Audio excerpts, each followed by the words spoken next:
ACI supports member institutions in two ways. First, by helping underserved students succeed in college, career, and life. And secondly, by advancing independent liberal arts and sciences education through the provision of student scholarships, emergency financial and mentoring opportunities.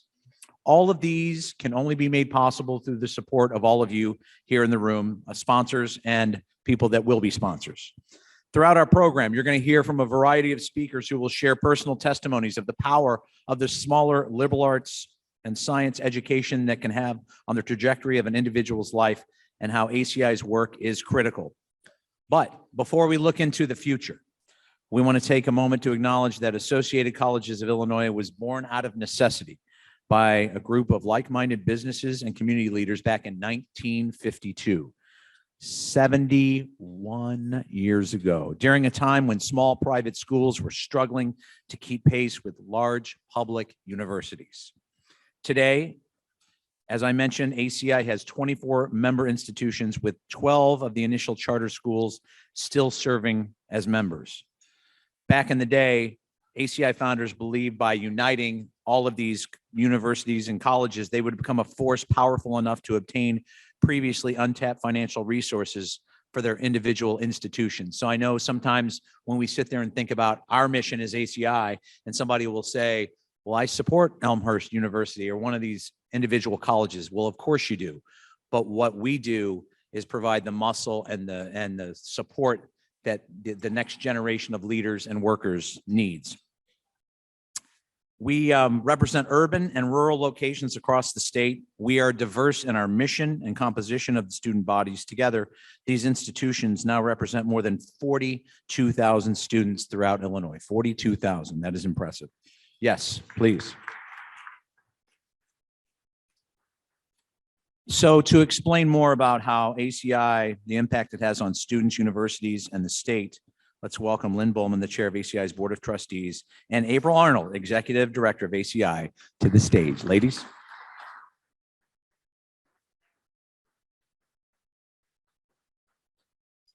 All right, thank you, Rob. As Rob says, oops, let's get a bit lower. Some of us aren't quite so. My name's Lynn Bullman, and I have the honor of chairing the ACI Board of Trustees. So I'm delighted that everybody's here this afternoon. I wonder sort of what brought you here today.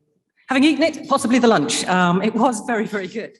But maybe it's because you understand the value of a liberal arts education and want to see future generations thrive. Or perhaps it's because you want to do what you can to ensure that all students, but particularly those who are diverse, first generation, low to moderate income, they all have an opportunity to obtain a college degree.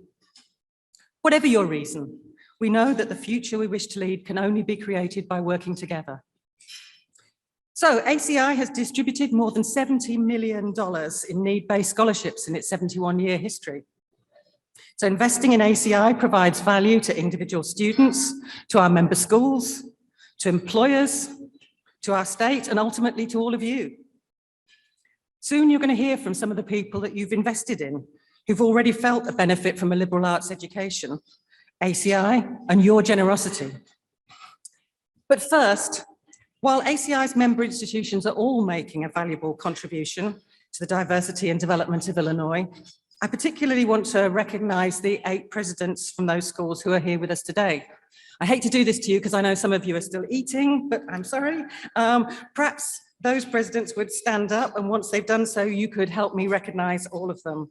They are Greg Mayer from Blackburn College, Glenna Temple from Dominican University, Jean Kroom from Judson University, Andy McGadney from Knox College, James Reynolds from Millikan University, Greg Chenoweth from Olivet Nazarene University, Brian McGee from Quincy University, and Philip Ryken from Wheaton College. Thank you all for your work.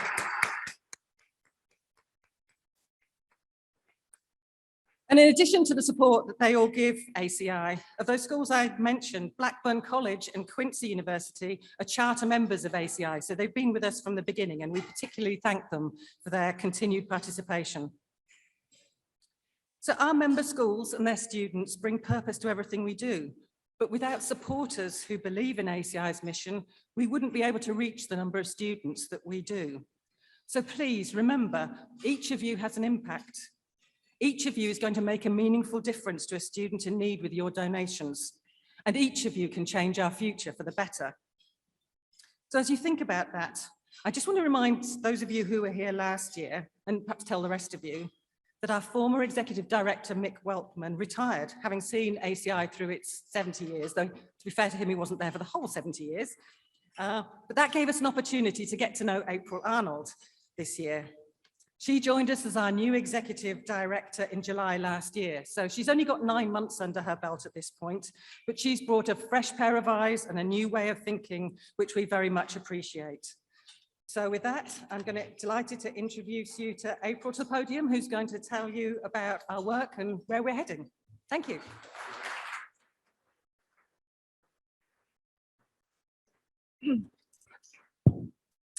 Thank you, Lynn.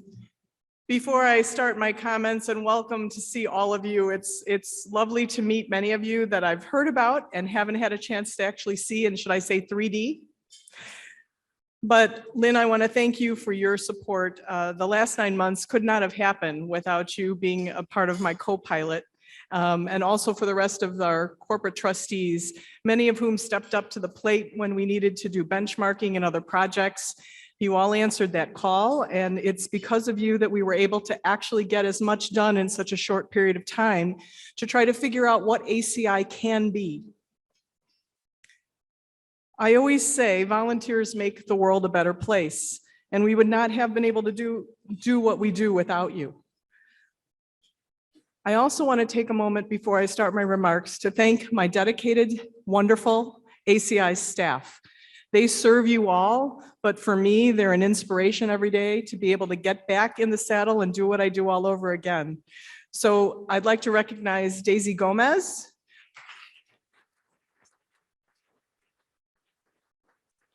Thanks to Daisy, much of what you see here today has all run very smoothly and wonderfully, so thank you so much. Also, John Brooks, our Director of Communications. Lauren Holhut, I know I saw you, there you are. Thank you. The Director of Foundation is in grants. If it wasn't for Lauren, we'd never be able to get all of the money that we do now in, and I love working with another fundraiser. It's great to have you at my side. I also want to recognize Barbara Jolliffe, who I know is in the room. Without Barb, administratively, our accounting and all of the other special things that we throw at her would never happen. And I also want to recognize Tom Ruby, our CFO, and Leslie Scarpace, who is our program consultant right now. They weren't able to join us, but I wanted to make sure that you knew that they existed and that they're just as important. The difference between ACI in 1952 and now is a whole new student. It's a student that we didn't know back then. And that new student deserves a different focus. While many families can provide financial, practical, and emotional support throughout college, this is not always the case for first generation and low to moderate income students. These students need financial support and they need guidance. Guidance to help them navigate all aspects of college to graduate and obtain a job soon after. This is where ACI steps in. In the last academic year, ACI provided nearly $600,000 in funds to member schools, which helped a total of roughly 604 students. These funds were a combination of scholarship and other student resource aid, funded by companies, foundations, and individuals. And of course, including the McGraw Foundation Student Emergency Assistance Fund. I want to say thank you so much to McGraw for being here today. We have two of their leaders, Daphne and Gordon. If you could, Daphne's not, well, Gordon? Yale, I was gonna say, please stand up.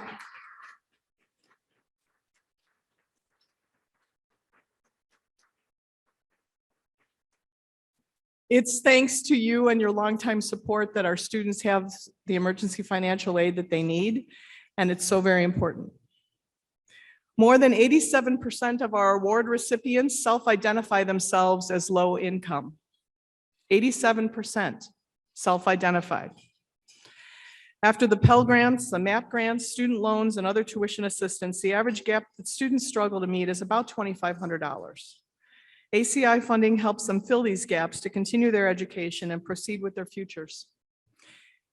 ACI's peer mentoring program, which now hosts 11 member campuses, matches underserved first-year students with trained peer mentors from similar backgrounds who guide them through the critical first year at college.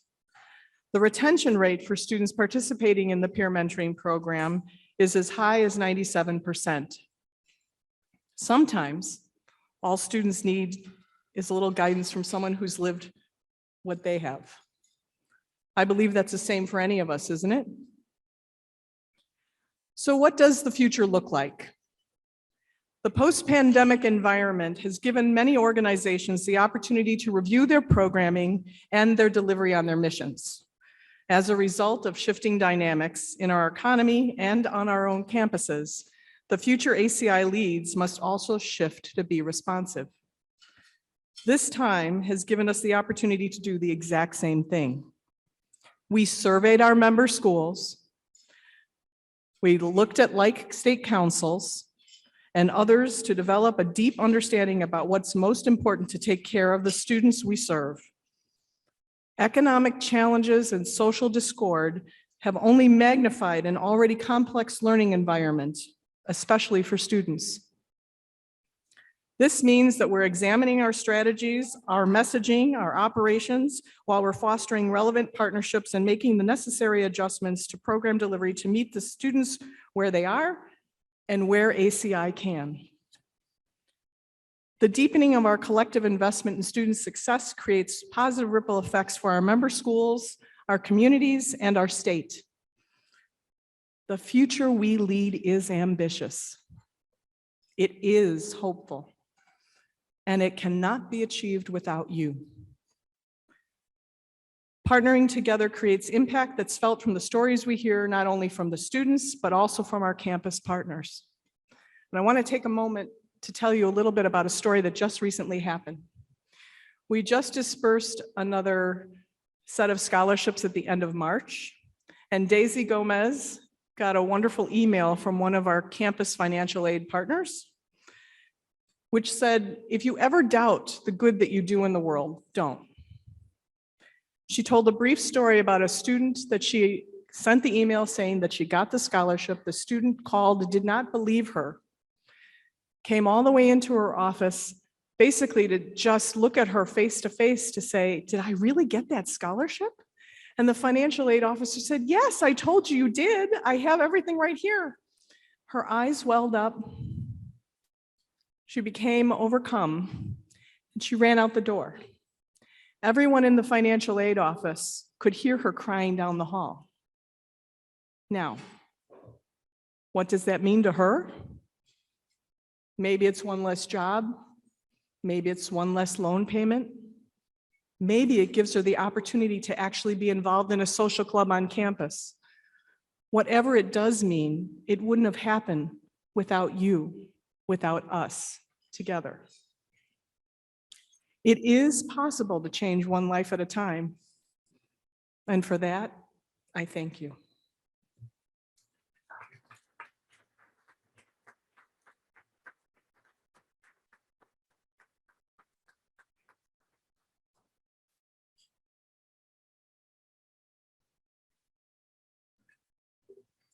I know Lynn acknowledged April earlier, especially when we were talking about taking over for somebody like Mick Weltman, who a lot of people in this room knew very well for many years. But I can't underscore what a difficult job that is to come in after somebody who's been well established for years and years. So I think we should give April another big round of applause. She's come in and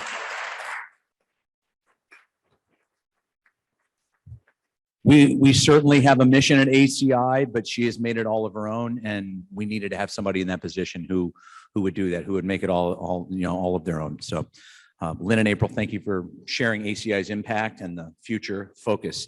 You know, it's really incredible to think about ACI since its inception has helped to mentor or helped its member institutions mold the minds of many great people and a significant impact on the state of the Illinois economy. And I know that when we sit here and talk about the impact that ACI has. Sometimes we like to give metrics to some of the bigger companies and say, do you realize how many ACI member institution graduates you have in your employ? And some of these folks are in some of the bigger places here in the city of Chicago. It could be hundreds and thousands. And I think it underscores just how great the work is that we're doing here. And one person that understands the transformative power of education is our keynote speaker, Dr. Susie Best. She is a graduate of 2 ACI member institutions, Wheaton College and North Park University. And now she's the president and CEO of Thrive Group International, LLC. There's more information in the booklet, but I'm sure Susie's going to tell you a little bit more about it as well. Please welcome to the stage, Dr. Susie Best. Thank you. Thank you, Rob. All right. Well, hello, everyone. You've been sitting a while, and I'm going to take you through an imagination station journey. What a perfect time and topic we have today with the future we lead. With that theme in mind, I'm going to invite you to take a trip back to the future with me. This will be a very important journey to make real to us why we're here today, even though you've already heard quite a bit from Lynn and April. So I invite you to lean back and take this journey with me. Thank you for being willing. First, I'd like you to put on your imagination glasses. So yes, go ahead and just do that. Put on those imagination glasses. And if I forget to tell you, you will know when to take them off.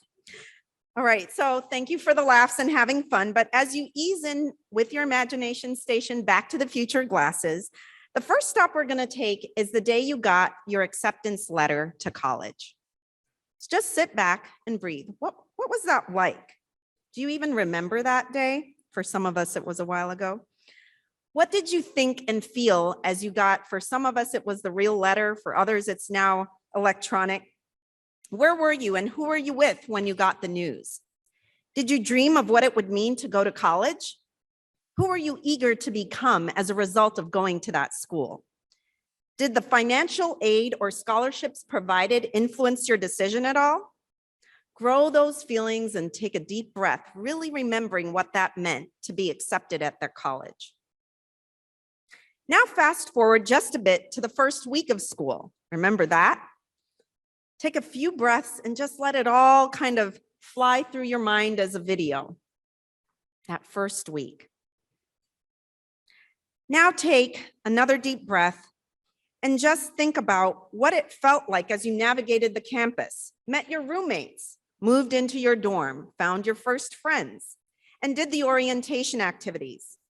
Did you feel like you belonged, or did it feel daunting to be on campus? As you walked around, went to school activities, the cafeteria, a sports event, were most of those around you similar enough that you blended in, or different enough from you to feel that you stood out in some way? Take another deep breath, adjust the glasses, and amplify the memory of what it was like that first week of school for you. Now, I'm going to ask you to fast forward and spend a minute just thinking through what college was like until graduation. So again, that's going to take a minute. Think of all, for some of us, 2 years, 3 years, 4 years, 6 years, whatever amount of years it was. Take that deep breath and just picture, what were those years like? The good, the bad, the ugly, the stuff you might have forgotten for a while. Then I'd like you to think about your present self and your successes. Celebrate how far you've come and what you've accomplished. Lastly, take a picture of your top 3 future goals. What are 3 things you want to do in the next 5 years? Or for some of us, we are already at that place, we call it the bucket list. But whatever you want to call it, just what are 3 things you want to accomplish in the next 5 years?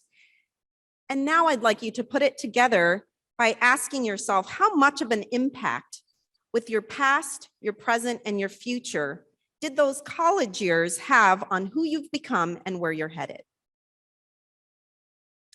For my own Back to the Future journey, so this would be a time you can go ahead and take those goggles off. I'm going to tell you a little bit about my story.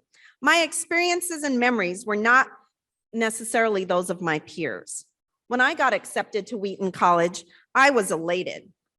I was certain that God had met me where I was and my need for clarity. From 15 years old, I was clear about wanting to study psychology. After several of my friends shared my same church and Christian school, yet they experienced teen pregnancy, arrest for crimes, and other incidents with lifelong negative impact. I determined that psychology provided tools necessary to help people like my friends know more about options, know how to make choices that would actually have a positive impact. I decided I wanted to be the Robin Hood of therapy, to serve those with means and use those profits to serve those without. I actually had, as an aside, 15 years of being able to do that at Cornerstone Counseling Center of Chicago, where I was the CEO. That acceptance letter that day, when I think about it, provided me with clarity and excitement on many levels. You see, I was torn between my heart's choice of a college in Miami, Florida, and Wheaton here in Chicago. The college in Miami was not highly ranked for its academic rigor, which was a value of mine, and it lacked a lot of other elements that I valued. And Wheaton interested me.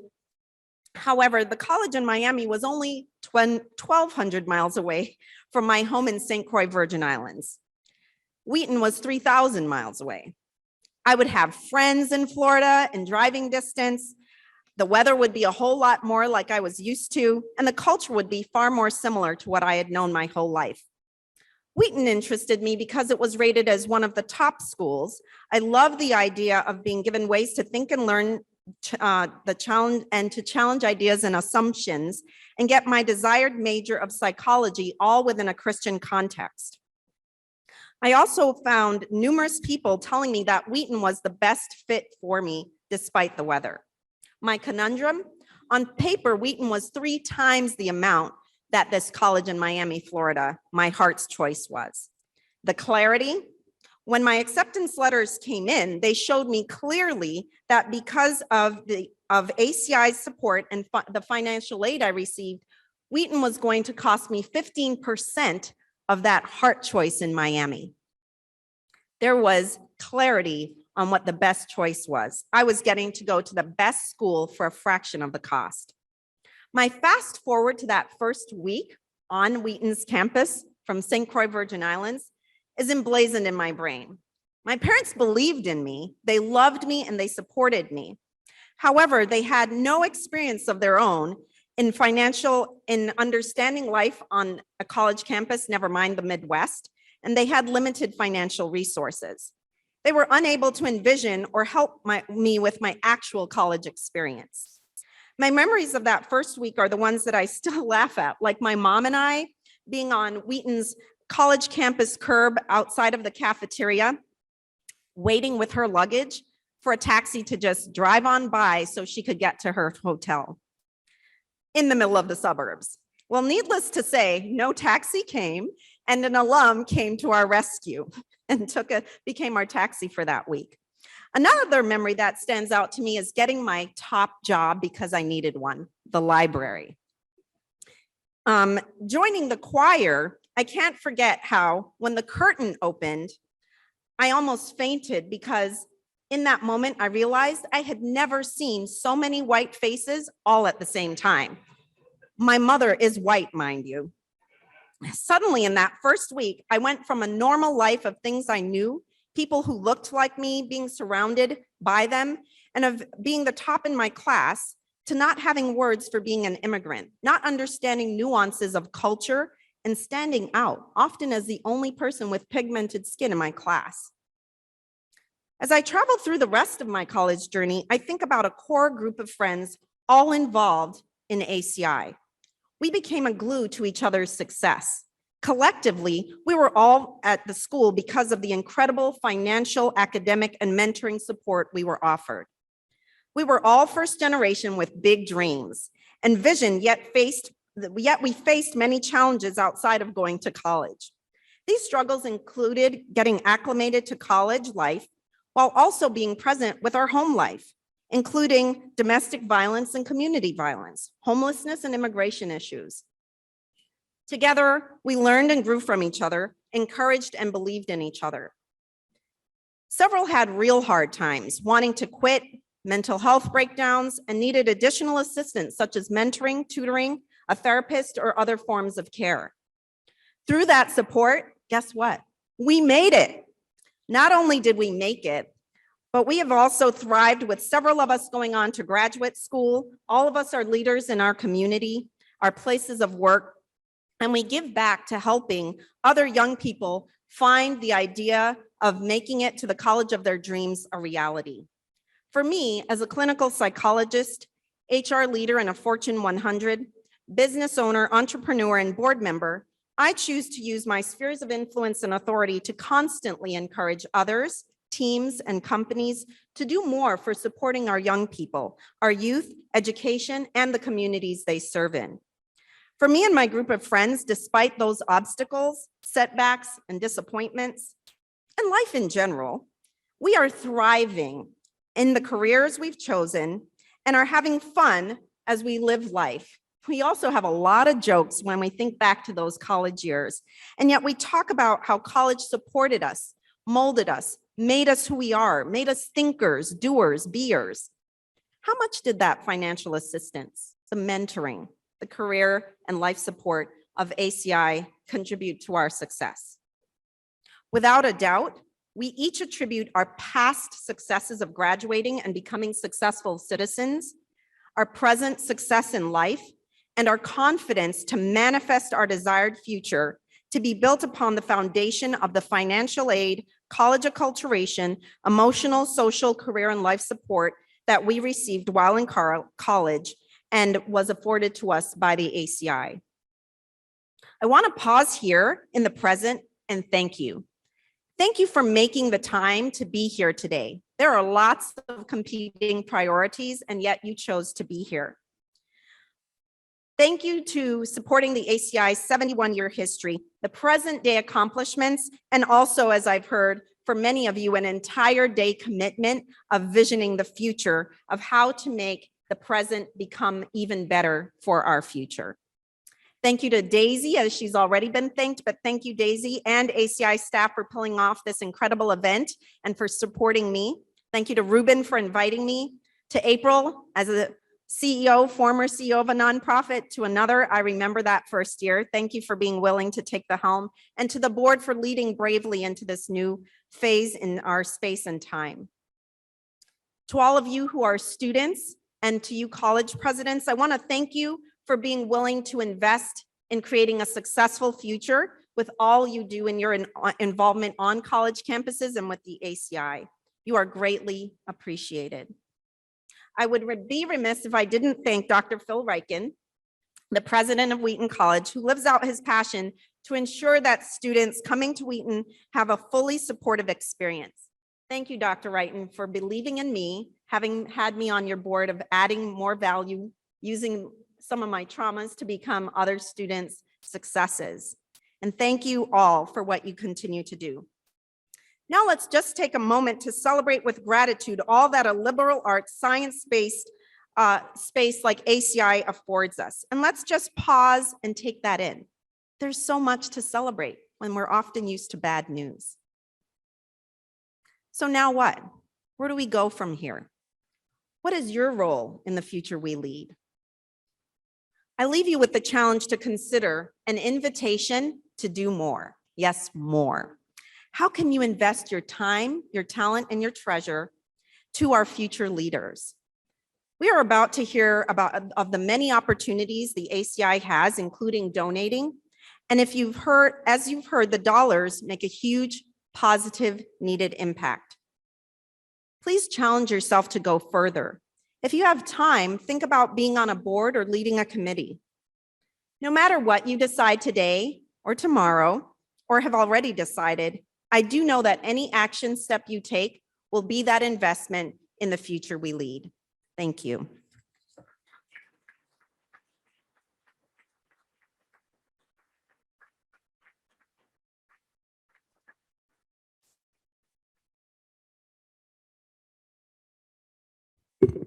I don't want to speak for everybody, but I think most people in the room would consider Susie a walking billboard for everything the ACI embodies. So thank you for those comments, the enthusiasm, the authenticity. We appreciate it. Let's give her another big round of applause.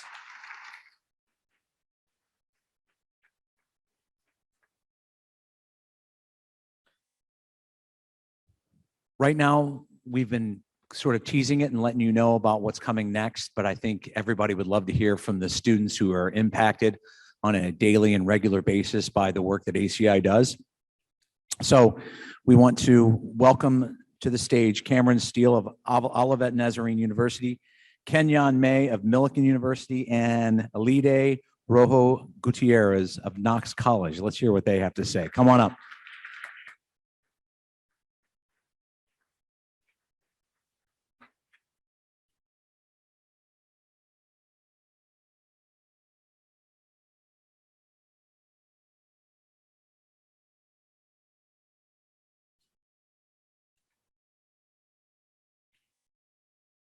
"5 weeks, working 15 hours a week for minimum wage pay of $13 an hour is how long it takes to make just $1,000. That's 76 hours and 55 minutes that a college student could use to focus on their schoolwork." Good afternoon. My name is Cameron Steele, and I'm a senior student at Olivet Nazarene University studying chemical engineering with a minor in mathematics, if you didn't figure that one out already. I'm from Mount Vernon, Illinois, and during high school, I earned the title of valedictorian. I also got the opportunity to grow in my passion for STEM by taking engineering and chemical courses. These courses led me to finding a major in chemical engineering. Growing up, many of my extended family members were engineers, and my parents both had master's degrees. So education became important to me early on. I was raised as a Christian and had interest in attending a Christian school. This made my list of colleges fairly small to choose from. In fact, to my knowledge, ONU is the only one in Illinois that offers chemical engineering and is a small Christian-based school. This made my college choice fairly easy. Then, of course, is the question, how am I going to pay for this? Fortunately, Olivet was very generous in offering financial aid, and that, partnered with local scholarships from my hometown, made costs fairly low for my freshman year. However, as I moved into my sophomore year and lost the local scholarships that were just for my first year, my financial gap reopened. I suddenly had a priority to find scholarships that weren't just to help students start college, but to help them finish. And that's how I found ACI. The ACI scholarship allowed me to focus more on school. It allowed me to dive into academics and spend time pursuing internships to get my career started. Through my years at ONU, I have had the opportunity to intern in multiple companies: Continental Tire, CSL Behring within the pharmaceutical industry, and Van Drunen Farms, where I've accepted a job offer pending my graduation in May. You may wonder what a chemical engineer does and how do they fit in all these fields. Put simply, if there's chemicals involved with making something, I would be needed. At Van Drunen Farms, I help to create naturally processed foods and supplements to naturally boost health. This, along with my time at CSL, creating drugs to fight diseases like hemophilia, have made me realize that if there's one thing I want to do with chemical engineering, it would be to better the health of our society. My career and the direction it is heading is something that may not have been possible without the help of ACI. It largely impacted my college experience and allowed me to grow as a student and an engineer. Because of that, I would like to thank all of you today, because without your support and ACI, there wouldn't be scholarships available for those that need the extra help to get to the finish line. Thanks to you, I am ready to take on my career.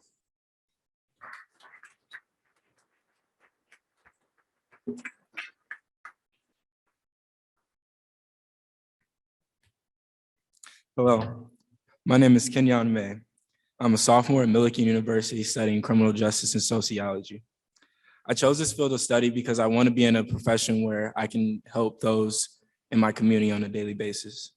School has always been a favorite place of mine because I have learned that the knowledge that I have gained, and not about academics, but in life as well. I believe that there is so much power in learning how to become a better version of yourself. Our parents teach us our first words, but our professors teach us how to articulate those words. My grandfather was the only man to take care of me and my entire family. That's why most of his friends referred to him as Duke the Family Man. At the beginning of my senior year of high school, I was told my grandfather was going to be put on hospice because of kidney failure. After a stroke, his doctors told us that he would only have 6 months to live. After getting this news, I did not want to go back to school, but he continued to encourage me to stay in school and be the first person in my family to go to college and get a college degree. So I took his advice and started looking. When I visited Millikan University, everyone made me feel so comfortable and were so accepting of me. So I decided to call Millikan my home. Millikan has given me so much faith in myself and has provided me with opportunities to become a mentee, a mentor, a tour guide, a college football player, and so much more. I learned about the ACI peer mentoring program during my freshman year. I heard of ACI, but ironically, my mentor was also my mentor from a high school program that we had called Mentor Mentee. That year was very emotional because of the death of my grandfather. The close relationship I had with my mentor and friends gave me a lot of emotional support that I needed. Now, as a mentor, I have been able to help students get socially acclimated to college and direct them to campus resources. I also was blessed to receive a scholarship because of it. So far on my journey, I have learned that we all can end up in the same place but have different origin stories. I am thankful for the ACI's peer mentoring program and all of those who helped fund it. The program has helped me when I needed it and has given me the opportunity to do the same for others. Thank you.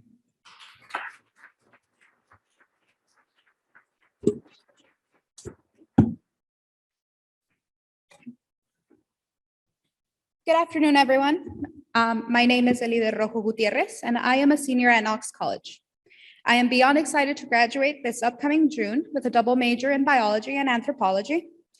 And first and foremost, I'd like to start off by expressing my gratitude to the ACI and the McGraw Foundation. Due to your generosity of this donor, I can stand here today and count down the days till graduation. In my father's words, échale ganas, tú puedes. Keep going, you can do this.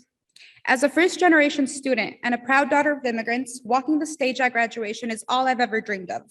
I can't wait for the moment when I wrap my hand around my college degree, look up at my parents and say, Mom, Dad, I made it. For it is at that moment I will feel I have begun to pay the debt I owe my parents for all their sacrifices.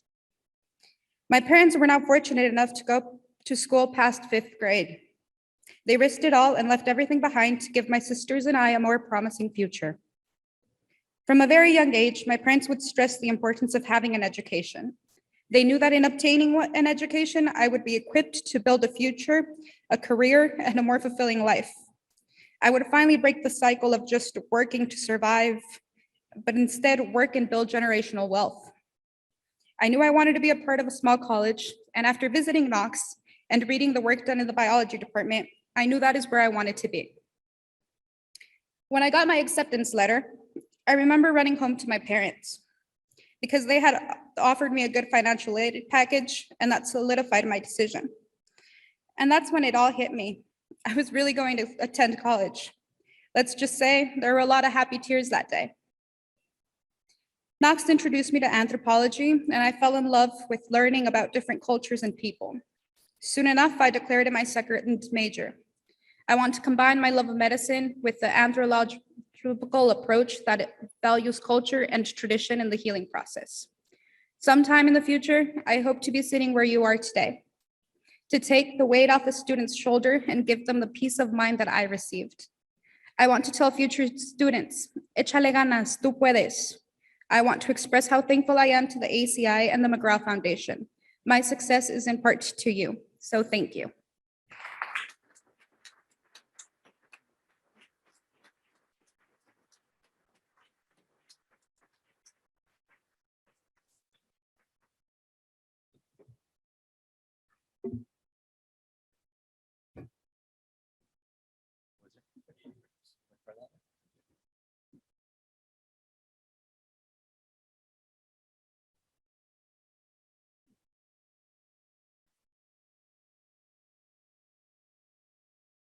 Thank you. Appreciate it.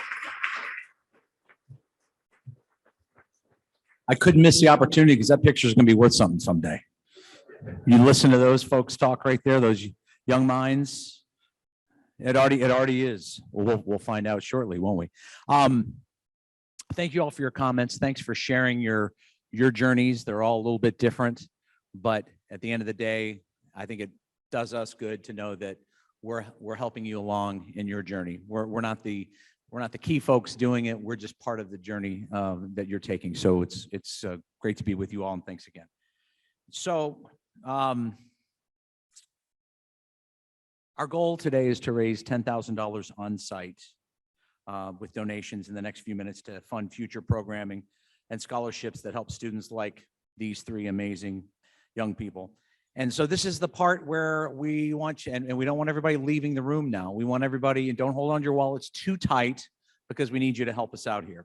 So we're going to keep it simple. Every dollar raised during today's event is going to support ACI programming, such as scholarships, peer mentoring, and the like, to help us continue to provide opportunities to these amazing students. All you have to do is raise the number you were given today, so you all know what it looks like. Somebody raise theirs quick. Lynn Bullman, $10,000, number 13. No. Whoa, I tried. Gosh darn. So everybody knows how to do it. Just making sure everybody knows how to do it. So I will call out the numbers as I see them raised, and we will record them, and we will thank you in advance and afterwards as well. So what you can also do is text ACI to 44321 on your mobile device and select the amount you want to pledge. And it will ask you for your credit card information. You can also, it also accepts Apple Pay. Once that's submitted, you will receive confirmation of your gift immediately. Or you can honor your pledge by stopping at the check-in tables that you saw when we walked in here today, where an ACI staff member will collect payment with a credit card. Again, you will receive confirmation of your gift immediately. And many of you have already made significant contributions toward the event through scholarship, through sponsorships. Those companies again: Environmental Design International Incorporated, Fiducian Advisors, Gallagher, Hogan, Marin, Babbo and Rose Limited, Hush Blackwell LLP, Jackson Lewis, Robin Schwartz, TTX Company. The generosity of these leaders is appreciated and inspiring, so we thank you.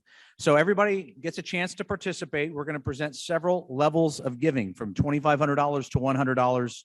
We encourage you to consider giving at any level that is meaningful, or any level you're able to do. No matter what level you choose, you're going to be making a difference in the lives of great students like the ones you just heard from. So if you want to be a champion of ACI, students with a pledge of $2,500 pledge could close the financial need gap for one deserving student for an academic year.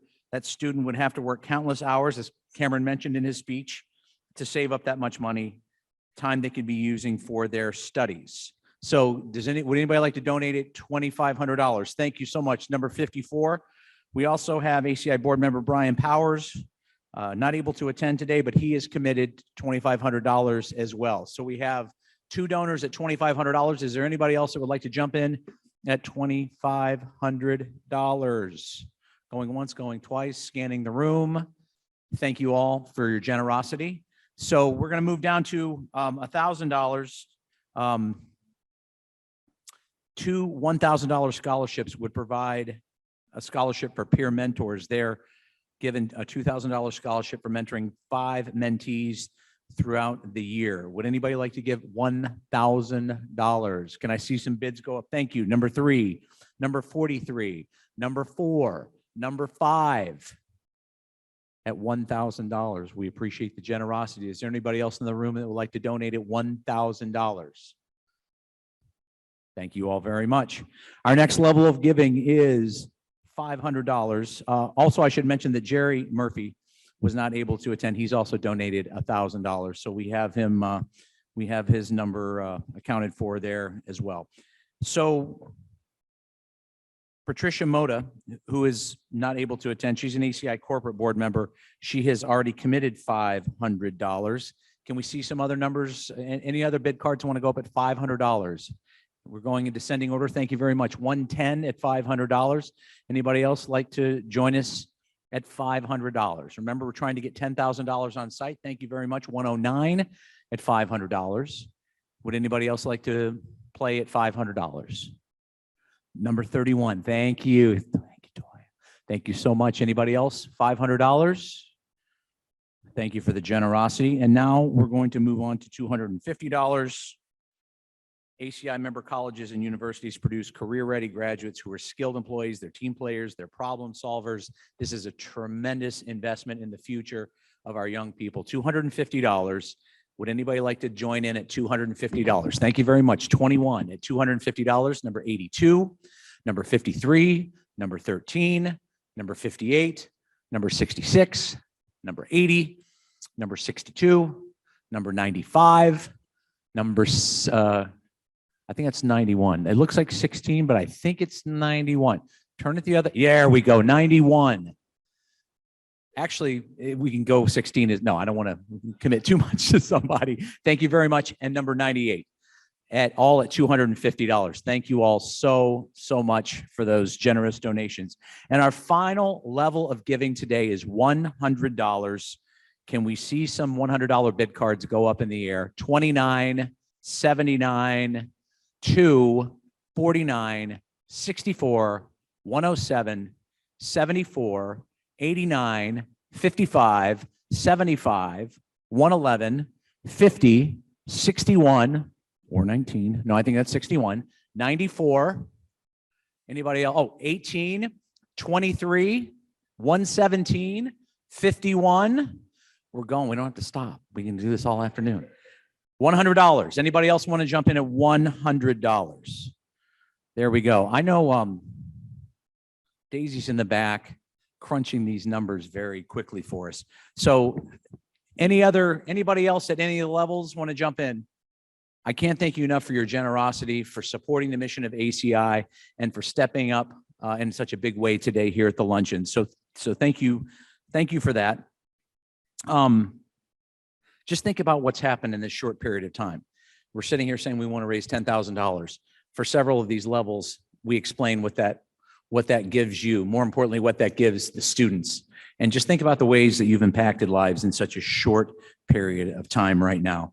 And you can read the student stories on the cards at your table and see how each gift helps them get one step closer to graduation beyond the amazing students that we have right there. I'm just killing time because I see Daisy in the back, $16,550 just in this room right here.